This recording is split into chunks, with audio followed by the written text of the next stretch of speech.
So, good morning, class. Today we are going to present New Brunswick with you. New Brunswick is one of 4 Atlantic provinces which is located on the east coast of Canada.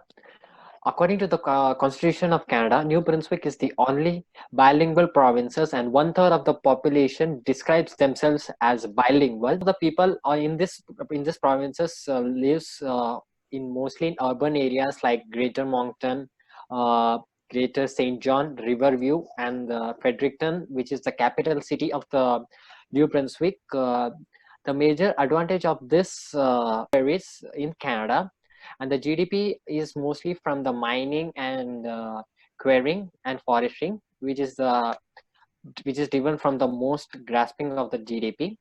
And there are four major border entries which we can enter through this provision, and there are three major and important airports which is in Fredericton, Greater Saint John, and Greater Moncton.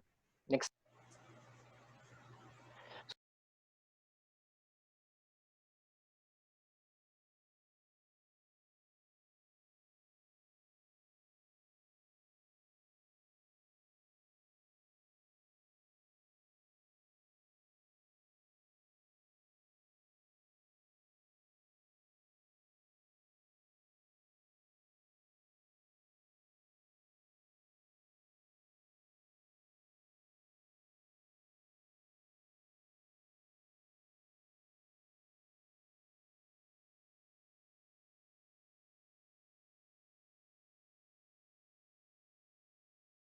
I'm going to talk about the weaknesses and the threats. As this province is in the eastern coast of the Atlantic Ocean, there will be unpredictable climate where people cannot predict the climate, and there will be a very harsh climate.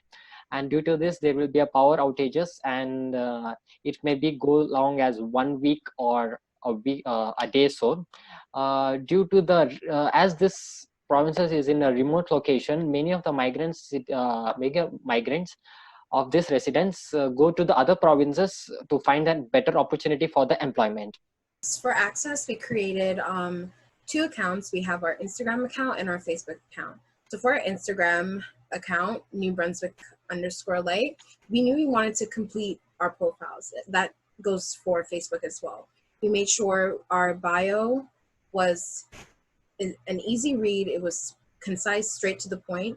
We wanted to include our highlights so new visitors to our page could go back and see what we've posted, have an idea of who we are, or even our followers to just go back and see what we've originally created.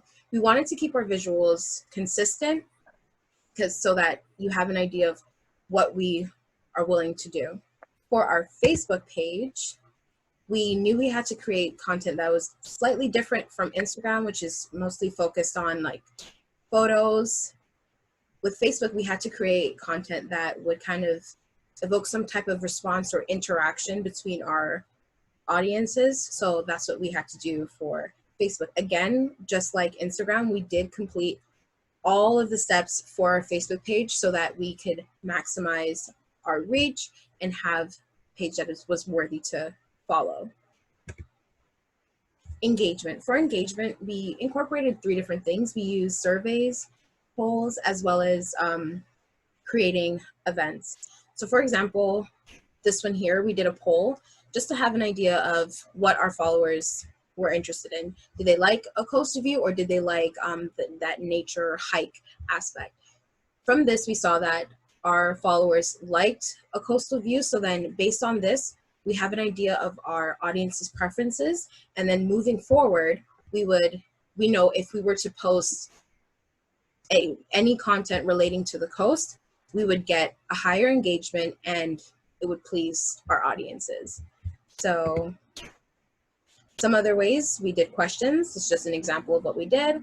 Our poll, like you saw in our previous slide, as well as a little event that we created just to have an idea of who would be willing to do a camping event. Followers, it shows that now people are aware about us, that who we are and what are our services, what are our products. So this is how now people are reaching to us. As we saw in the previous slide, that we created a small event over there. Whoever was interested, we made a small DM, like a small chat, group chat, where all interested people were there. So that's how we reached to the people, and people also reached to us. And this is how we made a conversation, and we get to know that, yes, who are our target market, like whether they are adults, whether they are couples, or male, female. So we actually get our target market through this. So as per our marketing strategy, we made this profile where we, as our Instagram account was a business account, so we were able to know that who are saving our post, who are visiting our profile, who are commenting, who are liking our post. So as per our survey, we get to know that, yes, this many people are interested in our post, and they are likely to buying our services. So from just visiting our profile to actually buying our service, they actually come to us, they DM'd us and ask us that what kind of services we are providing. And this is how, just from visiting our profile to actually reach to us and buying our service, we actually accomplished our goal. So here's just an overview of our strategy. Our overall objective was to emphasize the affordability of traveling to New Brunswick. We wanted to take our audience through the dreaming stage to the actual booking stage. We wanted to highlight New Brunswick and have travelers from all over to actually visit them. Our target market was nature appreciates. Those are basically individuals who enjoy outdoor adventures. They love to hike, ride bikes, walk trails. They love to take pictures of the scenery and just enjoy it in itself. We are also targeting upcoming travel photographers and bloggers, as well as individuals who are willing to travel within Canada. For our marketing strategy, our social platforms, we used Instagram and Facebook. For content, we mostly stuck to user-generated as well as curated content. That's because we wanted to post content that was both relevant and relatable. We focused heavily on influencer marketing, so we incorporated this tag a traveler concept on our Instagram and Facebook feed, and as well, and we also pinned it to our highlights so it's always there. And that's just to have our followers extend our reach and extend our message. Word of mouth never hurt anyone. We also wanted to do some promotions, include promotions into our page, so we provide discounts and travel deals from around, have engagement with our surveys, polls, and questions, build that community, and keep our hashtags consistent so that we're sticking to our market and not going beyond. For monitoring, we used our impressions, followers, likes, shares, and comments, and we would incorporate referral links from local attractions and businesses, as well as like Airbnb. So, honey? So over here, we have some recommendations. So first, let's go with the housing. So over here, the GDP, the province GDP are making 12% from real estate rental. So here we would suggest that they should tie up with the Airbnb to rent their historic houses, which will really give a unique experience to the customers, and they will attract more tourists. Secondly, I suggest that they should introduce a new city bus in St. John and Moncton. So it will create a better transportation service, and lesser personal vehicles will be run in the city, so no traffic issues and lesser pollution will be created. This province is 83% forested, which is not too much dense. So I would suggest that they should create more camping and hiking areas which can attract young and enthusiastic tourists, which they can explore this place. Then they should establish more infrastructure which can also help tourism industry to grow. Here they can open more art galleries, studios, parks, and could convert historic houses into the museum.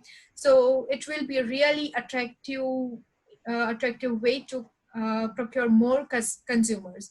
At the Grand Manan, they should promote ferry ride by giving exciting discount and other facilities on ferry like food, bar, photo booth, dancing areas, so the travelers can find it really interesting and they will get ready to get on the boat. So this is our recommendations. Thank you for watching.